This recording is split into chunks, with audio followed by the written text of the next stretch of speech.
નમસ્કાર દર્શક મિત્રો, નવી શરૂઆત એટલે ન્યૂ ગુજરાત. ન્યૂ ગુજરાતમાં આપ સર્વનું હાર્દિક સ્વાગત છે. ન્યૂ ગુજરાતમાંથી હું અમિત છડી આજે પાછો આપની સમક્ષ રજૂ થયો છું.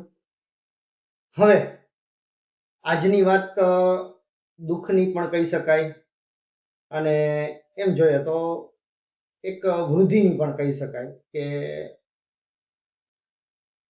આપણા રાજકોટનો વિકાસ પણ થઈ રહ્યો છે. બે વસ્તુ છે, સિક્કાની બે બાજુ છે. ઘણી સિક્કો ઉછળે છે તો એક સાઈડ દેખાય છે ને બીજી સાઈડ નથી દેખાતી, એના જેવી વાત છે. તો આજે આપની બે રાજકોટની અંદર તમને ખ્યાલ જ હશે કે સૌથી મોટામાં મોટું મેગા ડિમોલેશન થયું છે. 2 દિવસ ત્યાં ડિમોલેશન ચાલી રહ્યું છે. 1500 મકાનની આસપાસ ઓલરેડી તૂટી ચૂક્યા છે અને ડિમોલેશન થઈ ચૂક્યા છે. થોડાક મકાન બાકી છે. હવે એ કાલ સવારે કે કાલ બપોર સુધીમાં લગભગ બધું પતી જશે. હવે વાત કરવાની આપની સમક્ષ એ છે કે વિકાસની અંદર જે આપણો રાજકોટનો વિકાસ તો થાય છે, પણ એની અંદર ક્યાંક લોકોની વેદના જાણીને અત્યંત દુઃખ થશે, જેની તમે કલ્પના નહીં કરી શકો.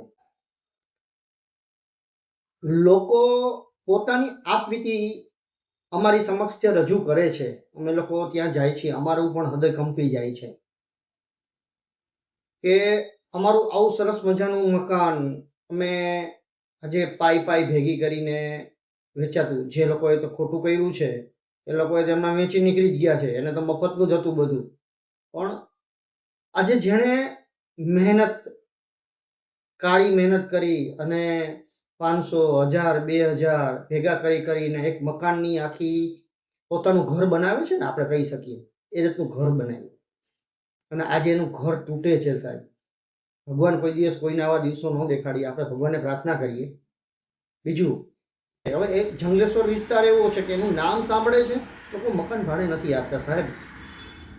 અને એ લોકોની જે વેદના છે, આ રૂવાડા કંપી જાય. અમારા જે ન્યૂ ગુજરાતની ટીમ આખી સતત મોનિટરિંગ કરી રહી છે 2 દિવસથી કે સવારના 7 વાગ્યાથી જ્યારથી પહેલે દિવસે ડિમોલેશન ચાલુ થયું ત્યારથી બીજે દિવસ આજે પાછું સાંજે સુધી, આજની સાંજ સુધી 7 સુધી આજ પણ અમારી ટીમ ત્યાં હતી અને રિયલ બહુ દુઃખભર્યા અને હૃદય દ્રવી જાય એવા દ્રશ્યો જોવા અમને મળ્યા છે. શું થશે, શું કરશી, કે શું થવાનું છે કાંઈ ખબર નથી તમને, મને બેમાંથી એ કોઈને. ઘણા લોકોને આજ માણસનું, તમે એક માણસનો કોઈનો જીવ દુખાવો છો તો આપણને કેટલી તકલીફ પડે છે. આજે આટલા લોકોને હેરાન થયા છે. હું તો એવું કહું છું કે મારી સરકારને એવી રજૂઆત છે કે જેટલા લોકોના ડિમોલેશન થયા છે એ લોકોને કમસે કમ રહેવાની સગવડતા કરી આપે ને તો એ બહુ સારી બાબત છે. હવે બીજું કે આમાં એક શીખ એ પણ છે સમજવા જેવી કે આજે આપણા ઘર, આપણે જે શેરીમાં રહી છીએ કે જે જગ્યાએ આપણે રહી છીએ એ જગ્યાની અંદર 5 જણા ખોટું કંઈ કામ કરે છે ને તો રિયાલિટી આપણે એને કહેવું જોઈએ કે તમે ખોટું કામ ન કરો, જેથી કરીને આપણી શેરી ખરાબ થાય છે. સમજવાની વાત છે. તો ત્યાં આજે આટલા બુટલેગરો, આટલા બધા જે ગુનાહિત પ્રવૃત્તિવાળા જે ગુંડા તત્વ કહીએ, આટલા લોકોનો ત્રાસના હિસાબે 1000 લોકો આજે રખડી પડ્યા છે એના હિસાબે. તો આપણે એક શીખ એ પણ લેવા જેવી છે કે ભવિષ્યમાં જે કઈ જગ્યાએ આપણે રહીએ છીએ કે ભાઈ ગેરપ્રવૃત્તિ થતી હોય તો તમે એને છાવરવાની બદલે એને ઉજાગર કરતા શીખો. આપણે જાગૃત થવાનો ટાઈમ છે અત્યારે. નો ડાઉટ આપણા રાજકોટનો ફૂલ વિકાસ છે અત્યારે અને વિકાસ થવો જ જોઈએ અને ખોટું આપણે નથી કરવાનું અને કોઈને કરવાય નથી આપવાનું. આજે એક ખોટું કરશે તો એની પાછળ 5 જણા હેરાન થાય છે. જે દાખલો જે આપણી સામે છે. તો હવે આપની સમક્ષ અમે એવા દુઃખદ વિડીયો પણ આપની સમક્ષ અત્યારે રજૂ કરી રહ્યા છીએ. અમારા જીજ્ઞાબેન છે, બહુ સારા એવા પત્રકાર છે અને એમને પોતે પણ એમના પણ હૃદય કંપી ગયું હતું. એટલે અમારા એડિટર સાહેબને કહે કે ભાઈ મારે આ વસ્તુ ખાસ લોકો સમક્ષ રજૂ કરવી છે જીજ્ઞાબેન પોતે પણ રડી પડ્યા હતા. તો ચાલો આપણે લોકોની વેદના જાણીએ. નિર્દોષને શું કામ સજા આપો છો? અમે કાંઈ કોઈનું ખોટું નથી કર્યું. 3 મહિનાથી સખત આમનામ થઈ. અમારા નાના નાના છોકરા બચ્ચા વહુ ક્યાં રહે ખુલ્લામાં? ત્યારે કાંઈ ડિમોલેશન ન થયું. આ ભાજપ સરકાર આવી ત્યારે ડિમોલેશન થયું. ત્યારે તો અમને 50 વર્ષ ત્યાં રહી છે, ત્યારે કોઈ ન પાડ્યું અમારું.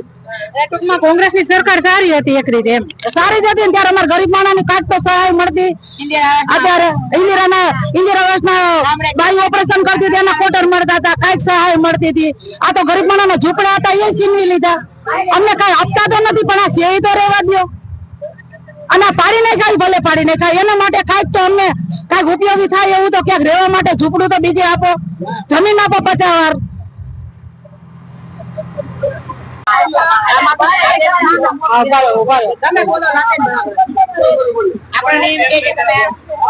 તમારું શું કેવું છે? તમારું મકાન કપાતમાં ગયું છે? હા, અત્યારે તમે શું કરશો? હવે કઈ આગળનું કઈ તમે ક્યાં રહેવા જશો? શું કરશો? ભાડે કોઈ નથી આપતું, બેઠા છીએ જો રોડ ઉપર. આગળ તમે શું કરશો? હવે શું થાય? બેઠા છીએ, આગળ શું અમારે હતું એ પડી ગયું. અમારું મકાન કપાતમાં ગયું? હા, અમારું મકાન કપાતમાં ગયું છે અને આ રોડ ઉપર આવી ગયા છે. આ કોંગ્રેસ નું રાજ હતું ત્યારે અમને આ મકાન આપી દીધા હતા, મકાન કર્યા હતા. એ બાઈ નું રાજ હતું ત્યારે મકાન આપ્યું હતું, અને હવે આ બાયડા નું રાજ આવ્યું, અમારું ડિમોલેશન થયું. અમે ગરીબ માણસ ક્યાં જાય? ખોટું કરવા વાળા કરી ગયા, અમને નિર્દોષ ને હુકમ સજા આપો છો? સરકાર દ્વારા તમને કોઈ સહાનુભૂતિ આપવામાં આવી છે? કોઈ વસ્તુ અમને આપતા નથી. અમને કઈક સહાય આપો, કઈક અમને ક્યાંક જમીન આપો, મકાન આપો, ક્યાં કઈક અમને સુવિધા આપો. હા, અમે રોડ ઉપર સ્થળાંતર કરવા માટેની કોઈ જાતિ જમીન કે પૈસા કે અમને કોઈ સાંભળતા જ નથી. કોઈ જાતનું પડ્યું છે? તમારું મકાન જે કહે છે દબાણ મુક્ત, જે દબાણ ઉપર હતું મકાન, તમારું મકાન પાડી દેવામાં આવ્યું છે? અમારા ભત્રીજાને પાડવાનું 3 મહિના પછી. તમારું મકાન 3 મહિના પછી પડશે એવું કહેવામાં આવ્યું છે. તમારા બધાના મકાન ટૂંકમાં અત્યારે જમીન દોષ કરી દેવામાં આવ્યા છે. બરોબર. બસ અડધા બધાને કાપી નાખ્યા.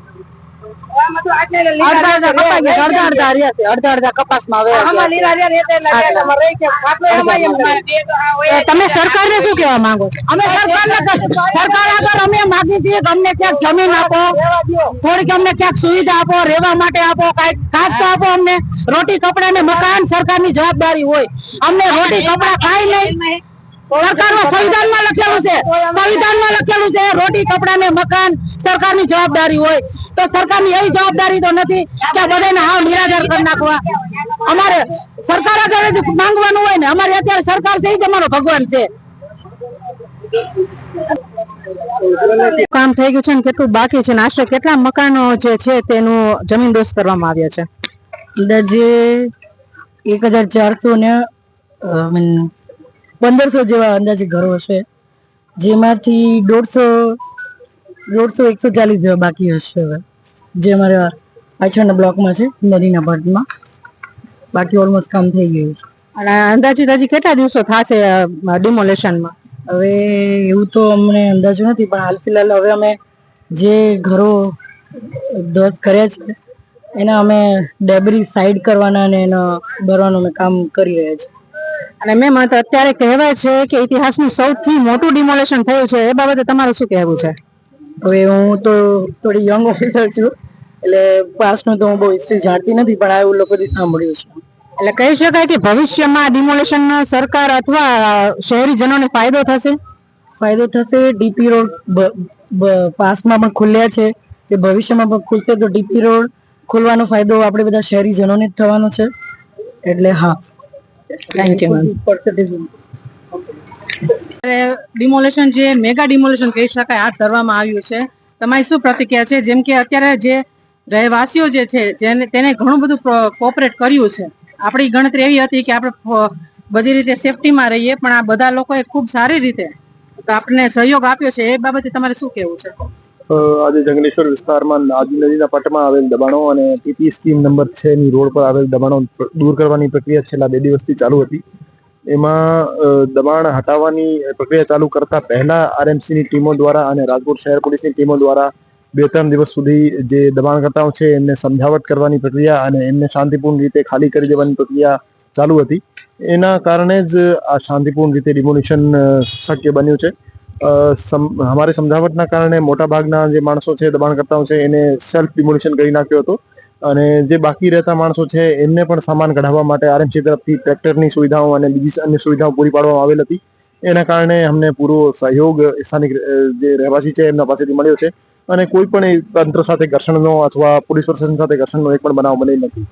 તો અમારી સમજાવટના કારણે અને 2-3 દિવસ અમે જે અગાઉ મહેનત કરી હતી, ફ્લેગ માર્ચ કરી હતી, એરિયા ડોમિનેશન કર્યો હતો અને માણસોને કન્વિન્સ કર્યા હતા, એના કારણે આ શક્ય બન્યું છે. Thank you sir.